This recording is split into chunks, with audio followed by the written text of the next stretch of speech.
Antes de começar o vídeo, gostaria de agradecer o apoio que tenho recebido. Já somos mais de 100 no canal. Muito obrigado a ti que estás a assistir e a todos vocês que confiam em mim ao subscrever para tornar as vossas noites mais assustadoras. Ursinho de peluche. Este é o típico brinquedo que rapidamente associamos ao companheiro de dormida de grande parte das crianças. Temos esta associação, pois o urso de peluche é das variantes de peluche mais populares no mundo. E mesmo que não seja a preferida da criança, é um brinquedo obrigatório para estar pelo menos na sua coleção.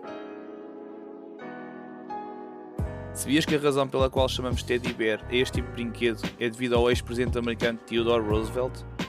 Pois é. Tudo começou quando Theodore Roosevelt se encontrava numa caça ao urso no estado de Mississippi no dia 14 de novembro de 1902, a convite do seu governador da altura, Andrew Longino.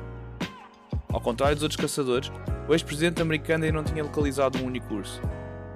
Foi então que os seus assistentes, liderados por Holt Collier, que nasceu como escravo e antigo cavaleiro da Confederação, enrolaram e prenderam um urso preto a uma árvore, chamando então Theodore Roosevelt para o matar. Vendo isto como extremo antidesportivismo, Roosevelt recusou-se a disparar sobre o urso. A notícia deste evento espalhou-se rapidamente em todos os jornais por todo o país. A notícia falava sobre um presidente que tinha recusado matar um urso.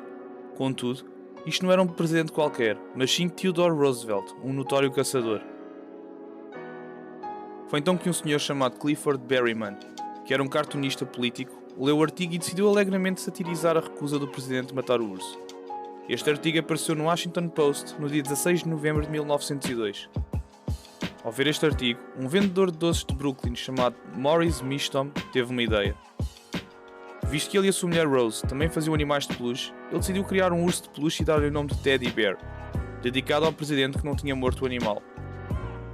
Depois de receber a aprovação do presidente para usar o seu nome, este produziu em massa o ursinho.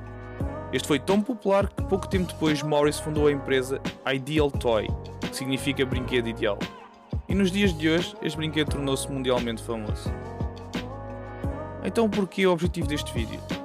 Porquê do título Ursinho de peluche que ninguém gostaria de ter? Pois é, nem tudo é fofo e bonito. Segundo a fundação SCP, existe um urso de peluche não tão fofo quanto aparenta. Para quem não sabe, a SCP Foundation significa Secure, Contain and Protect, ou seja, segurar, conter e proteger. Esta organização é responsável pela detecção e contenção de entidades, lugares e objetos que desafiam as leis da natureza, chamados de SCPs. Special Secure Procediments, em português, Procedimentos Especiais de Contenção. A Fundação SCP é uma organização secreta, confiada pelos governos de todo o mundo para conter e estudar indivíduos, entidades, locais, objetos e fenómenos anormais.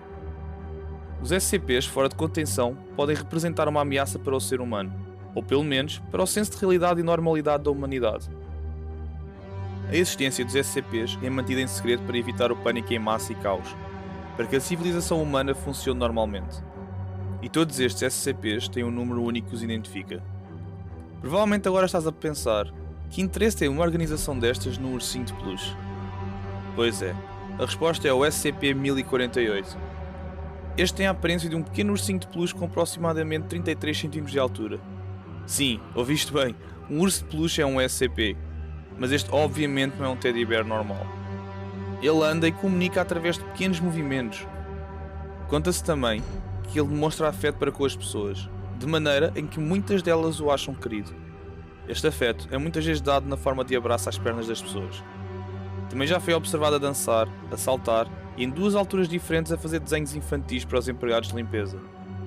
Todos os funcionários da fundação que interagiram com este SCP responderam positivamente perante o seu afeto. Tentaram também comunicação direta com o ursinho, a qual não foi bem sucedida. Este é apenas capaz de fazer gestos para responder sim ou não às perguntas que lhe fazem. Contudo, ele não reage a perguntas que sejam sobre o seu aparecimento ou a sua origem. Talvez porque ele mesmo não sabe ou porque não quer responder. Apesar de conseguir desenhar minimamente, ele nunca usou o desenho como meio de comunicação, apenas como sinal de afeto, mesmo quando pedido pelos cientistas. Ok, portanto, este não é o ursinho normal, mas se é tão fofo e simpático quanto aparenta, porquê é que está preso? É verdade, existe algo mais sobre este brinquedo, bem mais escuro e bem mais profundo. O comportamento mais anormal visto neste Teddy só começou a ser notado passados 7 meses depois de ter sido apanhado. Existem teorias de que ele consegue construir réplicas idênticas a ele mesmo usando os mais variados tipos de materiais.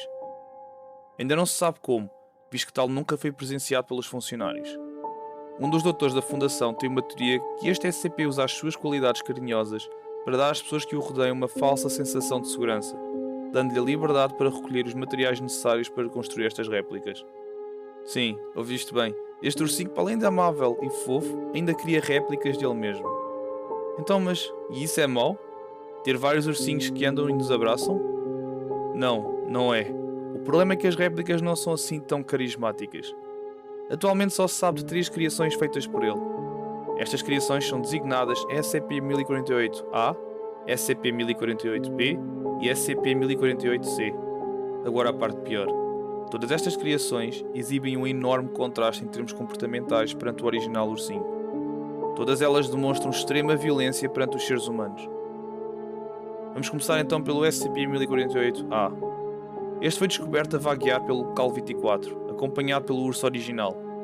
A aparência deste era bastante semelhante à de um urso de peluche, mas feito inteiramente de orelhas humanas. Sim, ouviste bem, orelhas humanas. Testemunhas entrevistadas reportam que parecia que o SCP-1048 estava a fazer uma visita guiada ao seu novo amigo, 1048-A. Um doutor foi imediatamente chamado ao local juntamente com uma força de segurança.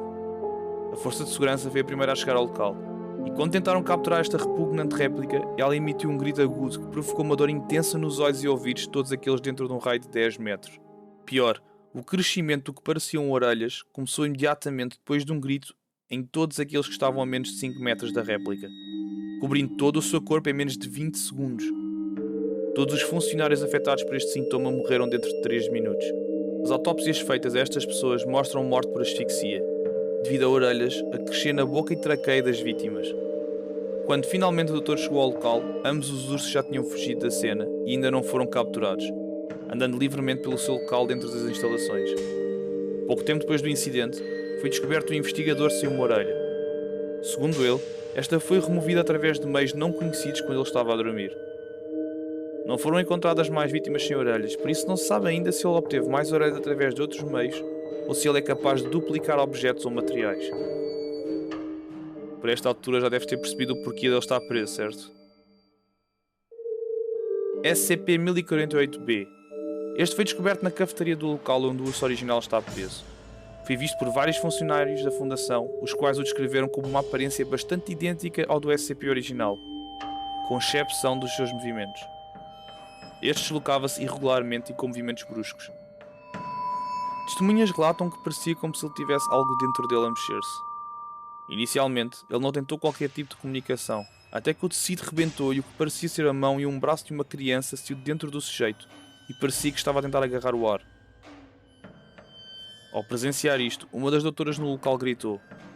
O sujeito reagiu ao grito da doutora, gritando também e chorando como se fosse um bebê. Este grito foi de tal maneira agudo que provocou danos internos na doutora. A força de intervenção da Fundação capturou o urso e levou a vítima para a observação médica. O mais horrível é que aproximadamente 3 horas depois do incidente, uma outra doutora foi encontrada inconsciente e a sangrar no seu escritório. Um aborto tinha sido realizado nela enquanto ela dormia, e o feto de 8 meses nunca foi encontrado. Existe a teoria de que o SCP-1048 usou o feto da doutora para criar a sua réplica 1048-B. Bastante horrível, certo? Por último temos o SCP-1048-C. Bem, mais uma vez este tinha um aspecto semelhante ao Teddy Bear original. Também se não tivesse não seria propriamente uma réplica, certo? Contudo, este era feito inteiramente de metal. Foi avistado pela primeira vez no escritório de um doutor enquanto este preenchia um relatório sobre o incidente com o SCP-1048-B. O sujeito fugiu do escritório assim que reparou que estava a ser observado por este doutor. Numa tentativa de perseguição, o doutor assistiu à morte e mutilação dos funcionários da Fundação, pois o sujeito mostrou uma extrema violência durante a sua fuga. Desde então, o SCP-1048-C nunca mais foi visto. É desconhecido se este ainda reside no local, assim como o material usado na sua construção. E este é o Teddy Bear que nunca gostarias de ter em tua casa. Já tinhas ouvido falar nesta fundação? Se sim, o que pensas sobre o assunto? Comenta em baixo a tua opinião. Obrigado por assistires e se gostaste do vídeo não te esqueças de subscrever e clicar no sininho, pois isso ajudaria imenso para que eu possa continuar a fazer estes vídeos. Até ao próximo vídeo e lembra-te, escolhe bem os teus brinquedos.